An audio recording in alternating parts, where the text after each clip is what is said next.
Brian Todd Collins, aka Kid Ink, born April 1st, 1986. You hear stories time and time again of artists that had the potential to be at a certain level at an expected time, but for whatever reason or explanation, they weren't or aren't. Along with those stories, you hear reasons, but most times theories on why that was or is, and they sound so familiar that it's usually brushed off as excuses as the artist has to accept that and move accordingly. Kid Ink is the poster child for that picture.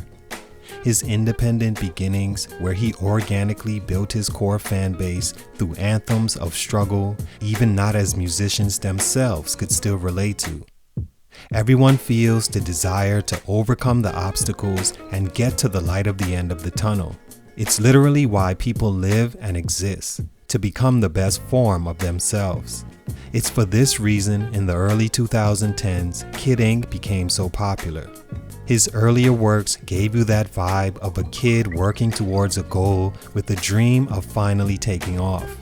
His fans took to that and began to champion Kid Ink in small, unexpected pockets of the world, for example Sweden, where he would receive his first real booking opportunities. But still, over time, he was almost silently building a lane for himself that included hit after hit, club song after club song, but wasn't getting the notoriety and praise for his accomplishments. Almost like he was mainstream and underground at the same time. Mainstream in radio and club spins, but underground in being awarded for it. He's caught new wave after new wave, and now at 35 looks to catch maybe his final one, this time independently once again. How do you view Kid Ink's career? Should he be somewhat close to retired, multi-platinum, former perennial chart topper that dominated the music industry in his time and now acts as a gatekeeper of sorts to hip-hop through his own thriving label? Or should he be seen as a guy that maybe had a few things go wrong and it cost him the prime of his career? Either way, Kid Ink's growth was definitely stunted, as I too believe he could have been more impactful than he was or is. Instead, he's seen by many as a one-sound wonder, an artist trying to rekindle glory that is simply past him. Here are 3 reasons I think Kid Ink isn't by now where even he'd like to be as an artist, while his core fans believe he's one of the more underrated artists of his generation. Let's talk about it. It's your boy JC, Stunted Growth. Let's get him.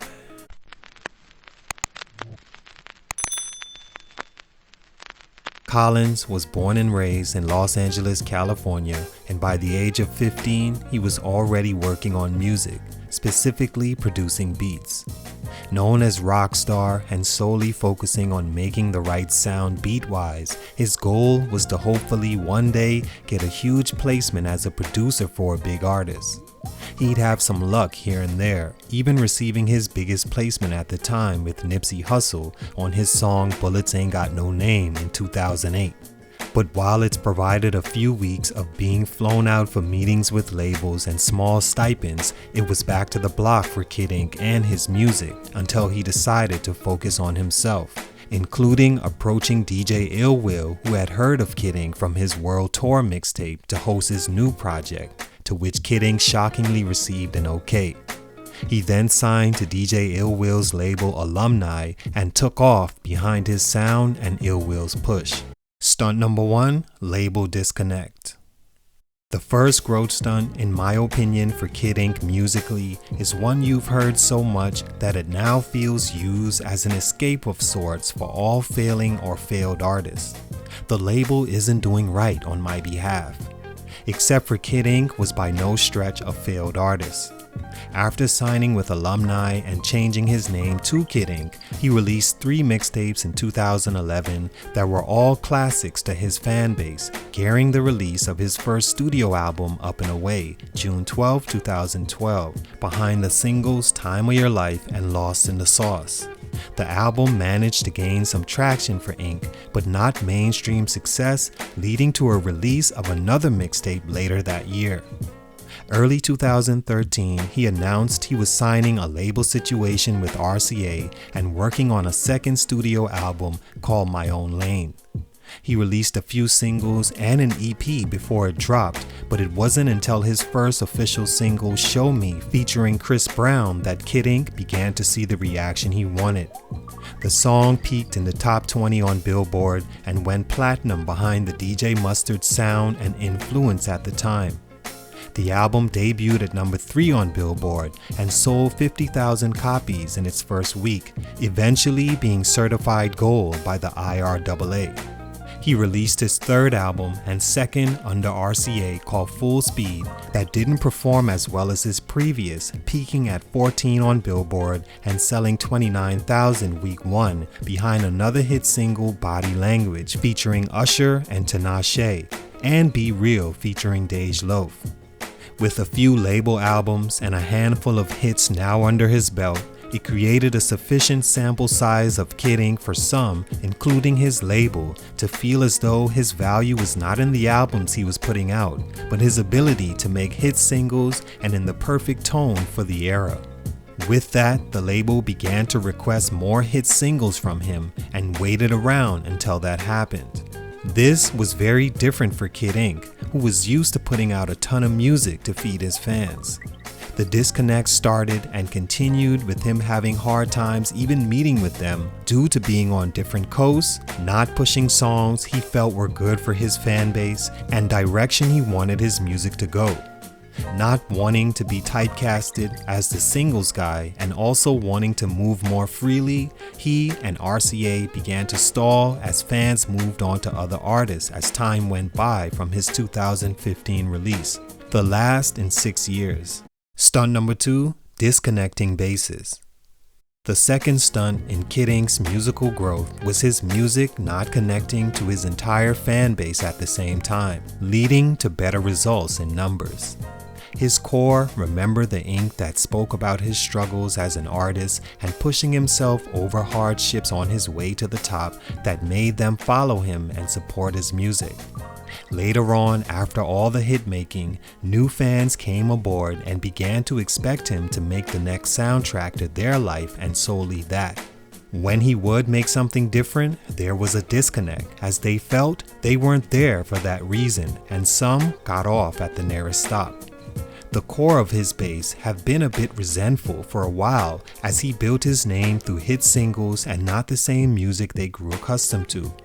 Because of this mix of bases that were all there for different reasons, his numbers grew confusing as to why he wasn't selling as much. Trying to appease both bases, all while limited in ability, only created a stalemate on Ink's career as he began to lose more and more steam as well as fans. He announced that he and RCA would mutually split ways in 2020.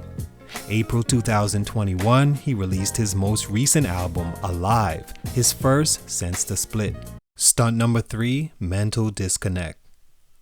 The final stunt musically for Kid Ink was him not being in the same state mentally to produce music at the speed his fans grew used to, mainly because of the birth of his daughter in 2016. He stated that being a father sometimes got in the way of him having the time to do the things that once inspired him, like going to the strip club or staying out all night in the studio. He still finds inspiration through her, but juggling that, being a better man for his daughter, and music could be tough. Mentally, that has to be a difficult place to feel creative, and it's shown over recent years with Kid Ink. In this time of him not putting out music his core could feed off, nor hits to further his mainstream career, musically he took a step back, and I'm not sure there's space for a rapper at 35 that's been typecasted as just a hit single guy to get that back. All in all, I think Kid Ink is still a great artist with a great sound that could actually still translate to the era of hip-hop we're in now. He's been doing the melodic rap that's heavy in today's rap scene, but without the dramatic need to use violence as the base of the sound.